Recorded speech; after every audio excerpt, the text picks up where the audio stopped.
ऐसे underrated 3 points बताने वाली हूँ जिससे कि तुम्हारा साइंस एग्जाम का प्रेजेंटेशन और उस प्रेजेंटेशन की वजह से 5 से 7 मार्क्स बिल्कुल बढ़ जाएंगे। तो एकदम सेशन के एंड तक रुके रहना ताकि मैं सारी चीजें बता पाऊँ, ताकि तुम सारी चीजें समझ पाओ। वैसे तो 3 पॉइंट बताऊंगी, लेकिन उस 3 पॉइंट में और 3 छोटे छोटे पॉइंट्स भी है जिन्हें सुनना तुम्हारे लिए बहुत ज्यादा जरूरी है। तो हाय, मैं हूँ नवोमिता भट्टाचार्य, आपकी नवोमिता मैम, और मुझे क्लास 10th बोर्ड्स में साइंस में 92 मार्क्स मिले थे। अब वो 8 मार्क्स भी कैसे गायब हुए और क्यों गायब हुए ये भी मैं बताऊंगी, ताकि तुमसे वो गलतियां ना हो और तुम 95 प्लस बिल्कुल से ले आ जाओ। तो क्या तुम तैयार हो? आओ शुरू करते हैं। अब देखो मेरे पीछे तुम्हें यहाँ पे टॉपर्स की एक आंसर शीट दिख रही होगी जो कि मैंने सीबीएसई के ऑफिशियल वेबसाइट से डाउनलोड किया है, तुम्हें पता है। अगर तुम देखना चाहते हो तो तुम्हें भी दिखाई दे सकती है, तुम भी बस गूगल कर लो, तुम्हें भी मिल जाएगा, ठीक है।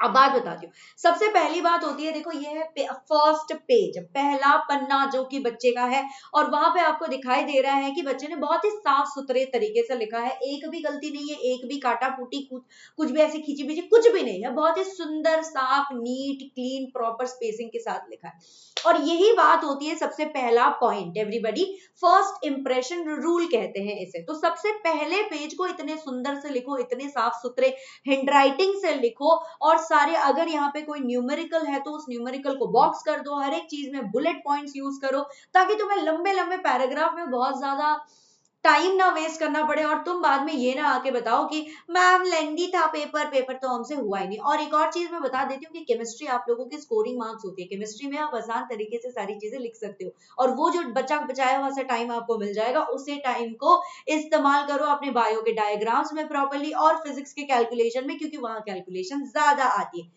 केमिस्ट्री हमेशा आपके लिए सबसे ज्यादा प्रिटी वाला सब्जेक्ट रहेगा, क्योंकि वो आपको, आप जितना उसे प्यार करोगे ना उतना ही ज्यादा प्यार आपको केमिस्ट्री भी कर सकता है। दूसरी बात बताती हूँ। अब दूसरे बात के लिए आओ, चलो हम थोड़ा आगे बढ़ते हैं, और आगे बढ़ते हुए हाँ, ये वाले क्वेश्चन के बारे में मैं बताना चाहती हूँ। देखो इस बच्चे ने यहाँ पे, अगर कोई क्वेश्चन सिर्फ 1 मार्क का आया है तो एक ही सेंटेंस में लिखना है, कोई जरूरत नहीं है आपको उसमें 2 3 4 5 लाइन्स लिखने की। क्या जरूरत है, क्यों वेस्ट कर रहे हो अपना टाइम। यहाँ पे देखो क्वेश्चन नंबर 23 को, क्वेश्चन नंबर 23 में ए पार्ट है और बी पार्ट है। अब बी पार्ट आया होगा 2 मार्क के लिए और ए पार्ट आया होगा 1 मार्क के लिए, और यहाँ पे बच्चे ने 1 मार्क के लिए सिर्फ 1 लाइन ही लिखा है। अब दूसरी बात, एक और चीज ये आती है कि कहीं पे भी अगर आपको पैराग्राफ लिखना हो तो पैराग्राफ लिखने के बजाय उस लंबे पैराग्राफ को फ्लो चार्ट में कन्वर्ट कर दो, ताकि एग्जामिनर को समझ आ जाए और बिल्कुल पता चल जाए कि आपके कॉन्सेप्ट्स बिल्कुल क्लियर है। अगर आपके कॉन्सेप्ट्स क्लियर होंगे तो आप कम भाषा में, कम शब्दों में भी आराम से सारी चीजों का व्याख्या, मतलब elaborately you will be actually able to write it down. तो फ्लो चार्ट में कंप्लीट करो, और अगर जहां पे भी स्कोप बन पाती है कि यहाँ पे एक छोटा सा डायग्राम अगर बना देते सिंपल सा और बस लेबल कर देते हैं, तो आपके मार्क्स बढ़ने के चांसेस ज्यादा होते हैं। इससे पता है, अब ये भी तो सोचो यार, एग्जामिनर को जो है पता है कितने सवाल, कितने सारे पेपर्स करेक्ट करने हैं। उसे एक इंसान को दिन के हजार हजार पेपर सॉल्व करने हैं, तो आपकी शक्ल तो दिख नहीं सकती। तो किसी ना किसी तरह तो अपनी प्रेजेंटेशन को ही बनाओगे ना, ताकि एक इंप्रेशन बैठ जाए, इतना अच्छा इंप्रेशन बैठे कि एग्जामिनर एकदम खुश होते होते हुए आपको मार्क्स दे। और वो खुश होने के लिए आपको क्या करना पड़ेगा, एग्जामिनर को खुश रखने के लिए प्रेजेंटेशन बढ़िया रखना पड़ेगा। एक छोटा सा अच्छा सुंदर सा लेबल डायग्राम बना लो, जिससे कि आपके मार्क्स वैसे ही और ज्यादा बढ़ा देंगे। वो किसी के पास टाइम नहीं है कि वो लंबे लंबे पैराग्राफ को प्रॉपर से एकदम पढ़े लाइन बाय लाइन और फिर जाके वो करेक्ट करे, नहीं टाइम है इनके पास। आप खुद सोचो ना, आपको अगर मैं 6 घंटे पढ़ाने जाऊं तो आप नहीं बैठोगे क्लास में, तो आपको क्या लगता है एग्जामिनर का अटेंशन स्पैन इतना ज्यादा है? उनका भी अटेंशन स्पैन ग्रैब करना होता है, ठीक है। जैसे कि आप रीले देखते देखते स्क्रॉल कर लेते हो, उसी तरह से एग्जामिनर का भी अटेंशन स्पैन आपको ग्रैब करना पड़ेगा, ठीक है। आगे बढ़ते हैं। सीबीएसई की लैंग्वेज है कि ये एक और बहुत ही बढ़िया टिप्पणी है जो मैं आपको बताना चाहती हूँ कि अगर आपने एनसीईआरटी पढ़ा है तो एनसीईआरटी के हूबहू कीवर्ड्स को याद रखो। जैसे कि फॉर एग्जांपल रिप्रोडक्शन चैप्टर में आप लिख सकते हो कि new species form, new species form ना लिख के आप लिखो speciation due to reproductive isolation. इससे एग्जामिनर को लगेगा कि हाँ, आपने कॉन्सेप्ट बहुत अच्छे से पढ़ा है और आपको कॉन्सेप्ट बहुत अच्छे से पता है। Instead of writing absolutely simple languages, हाँ देखो कई बार ऐसा हम कहते हैं कि अपने लैंग्वेजेस में लिख दो, लेकिन सीबीएसई बोर्ड 10th एग्जामिनेशन में एनसीईआरटी के लैंग्वेज, स्पेशली एनसीईआरटी के कीवर्ड्स, एनसीईआरटी के डेफिनेशन, इनको अगर आप याद करके खुद ही लिख लोगे तो आपके लिए बहुत ज्यादा बेनिफिशियल होगा। एग्जामिनर्स के पास जो मार्किंग स्कीम होती है उसमें एक्चुअली कीवर्ड्स लिखे होते हैं और उसमें सीबीएसई एनसीईआरटी के ही कीवर्ड्स लिखे होते हैं। तो वो बेसिकली एक्चुअली बस वो कीवर्ड ढूंढ रहे हैं आपके आंसर में, और वो कीवर्ड अगर मिल जाए उनको तो आपको मार्क्स मिल जाएगा। तो इसका मतलब है कि कीवर्ड्स को अंडरलाइन करना आपके लिए बहुत ज्यादा इंपॉर्टेंट है। और अंडरलाइन कैसे करोगे? जिस पेन से लिख रहे हो उसी पेन से आप उसे अंडरलाइन कर दो, आपको बहुत ज्यादा उसे कोई ड्राइंग डायग्राम बनाने की जरूरत नहीं है। बेसिकली मैं ये कहना चाह रही हूँ कि आपको कोई स्केच बुक बनाने की जरूरत नहीं है, तो उसी पेन से आप उसे अंडरलाइन कर दो, काम बन जाएगा। और इससे जो उनकी मार्किंग स्कीम में है उनका पूरा का पूरा एक्सपेक्टेशन ही अलाइन हो जा रहा है।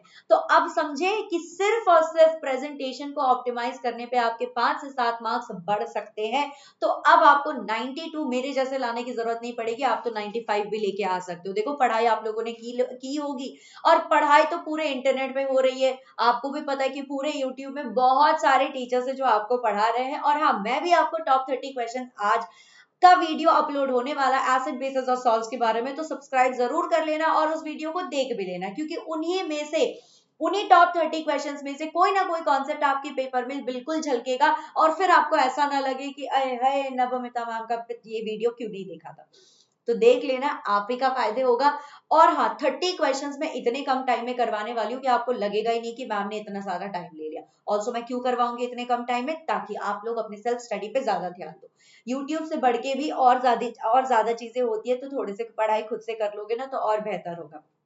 जाते जाते एक और चीज बता देती हूँ। देखो इस बच्चे ने किस तरह से इतना सुंदर, नाइस, वेरी क्लीन, मैं ये नहीं कह रही हूँ कि हर एक चीज सुंदर होनी चाहिए, लेकिन ये देखो कितना नीट और क्लीन है। इसमें क्या ही करना था, एक ट्रायंगल बनाना था। और ये ट्रायंगल बनाते हुए भी बच्चे क्या करते हैं, अक्सर इसमें ओवर राइटिंग कर लेते हैं, एक ही लाइन पे बार बार बार बार घिसते रहते हैं। ये नहीं करना है, एक लाइन को एक बार ड्रॉ करो, नीट एंड हाइजीनिक तरीके से लेवल डायग्राम बना, और बस बात ही खत्म। देखो इस बच्चे को कितने अच्छे तरीके से यहाँ पे जो है, कितने अच्छे तरीके से यहाँ पे इन्होंने क्या किया है, ये देखो अंडरलाइन किया हुआ है, अंडरलाइन किया हुआ है। क्यों? क्योंकि यही है कीवर्ड। इस तरह से, इसी तरह से आपको भी आंसर लिखना है, ठीक है? और सही सही से बता रही हूँ, यही बस इतने ट्रिक से आपका पेपर बहुत सुंदर हो जाएगा और आप इससे बहुत ज्यादा अच्छे मार्क्स लेके आ पाओगे। तो with this note everybody, channel को सब्सक्राइब कर लो। क्यों करोगे चैनल को सब्सक्राइब? क्योंकि यहाँ पे भी आपको केमिस्ट्री पढ़ाया जाएगा, और आपको पता है कि मैं केमिस्ट्री पढ़ाती हूँ। इससे पहले मैंने जेई मेंस और नीट के स्टूडेंट्स को भी पढ़ाया, और इनफैक्ट इस साल जेई के वाले बच्चों ने भी बोल दिया है कि जो जो मैंने सवाल करवाए थे वहां से प्रेडिक्शंस बहुत ही अच्छे तरीके से आ गए थे। तो जो मैं पेपर अभी करवाऊंगी, शायद आपके जेई वाले भैया वो लोग सही बोल रहे होंगे, तो आप भी इस्तेमाल करके देख लो, क्या पता आपके 10th बोर्ड में भी वही क्वेश्चंस आ जाए और फिर आपको यूं ना लगे कि क्यों नहीं सब्सक्राइब किया मैम के चैनल को। ठीक है, तो सब्सक्राइब जरूर कर लेना। I see you later, all the very best, tata bye bye, stay tuned to this channel, see you.